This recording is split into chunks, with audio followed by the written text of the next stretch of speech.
I'm Brigham Larson with Brigham Larson Pianos. This is a 1992 Kohler and Campbell piano that's been totally refurbished and refinished.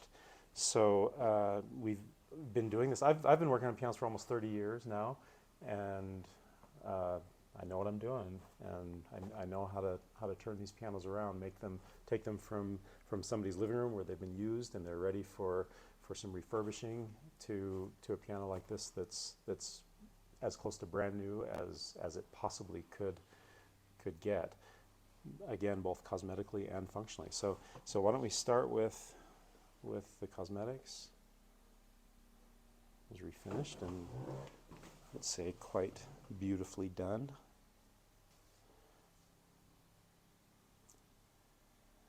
We actually finished this piano a little bit ago, and I've had a couple of people look at it and mistake it for brand new, which is nice to hear. They're like, "What? This is a 1992?"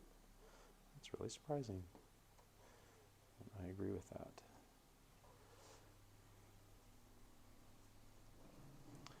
Okay, and then on the guts. So when I first started refurbishing, so like I said, I've been working on pianos for almost 30 years, but I've been refurbishing them probably since about 2000. So almost, I guess, 25 years or so. And when I first started doing that, I'd do kind of simple things: reshape hammers, make sure everything's functioning correctly, level the keys, and maybe do a little bit of regulation. And then that list over the years, over the last 20 plus years, that list of what not only we need to do, but it's like absolutely required. We got to do this on every single piano. It's just grown and grown and grown. And now I don't know what else we could do short of wholesale replacement of all the parts. But truly, 1992, you don't need to replace the parts. Refurbishing is more than sufficient. And very, very few pianos get this level of service. So I think we're pretty well covered, I guess, there.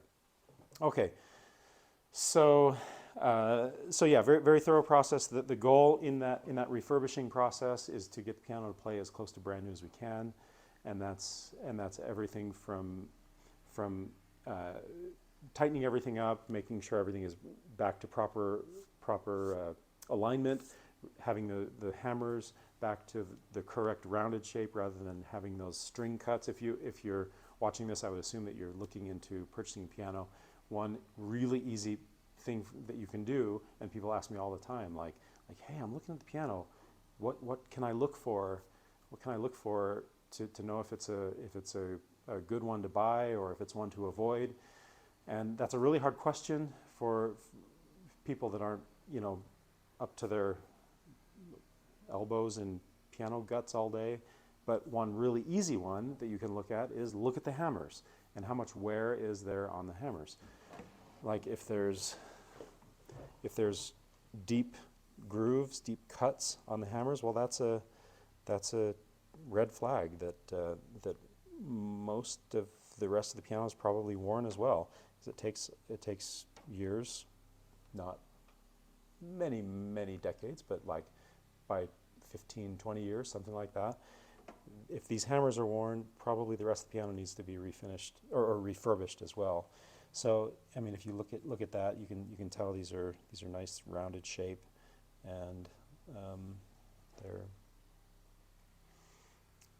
in good condition. And then another thing that you can do is you can test that right there. If you go extremely slowly, engaging the key, you should see that hammer come to within an eighth of an inch of the string, and you can't get it any further. And then if you go a little bit further on the key, that hammer pops back just like that. And you should be able to go along every single note, and you should feel consistency as every single hammer comes to within an eighth of an inch of the string, and then it pops back. You can also look at other things like alignment, how nicely aligned and square are the hammers. Of course, there's a lot more to it than that, but these are fairly simple things that I guess the layman can do to kind of evaluate the piano.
Yeah, it has a nice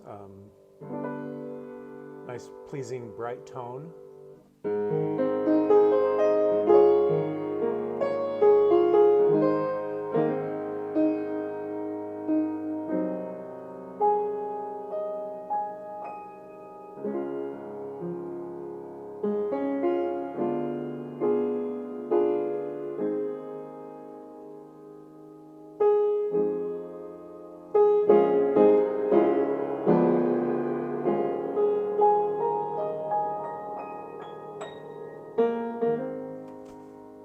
And it also has this middle pedal that if you engage it and then push it over, it quiets it down quite a bit. So if you're in an apartment, don't want to bother your neighbors, or if you have a baby that that is sleeping and maybe that's your only time to practice when the baby is sleeping, then that's a nice convenient.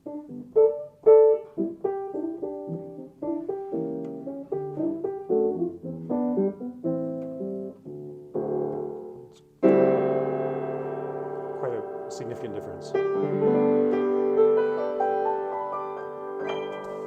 Yeah, good little piano, and where we have it, for sure, this is going to endure as a good instrument, both functionally and cosmetically. I think for many decades, and price-wise, I think it's a great value. It's probably about half the price, or maybe even a little bit less of what this piano would be if it were brand new.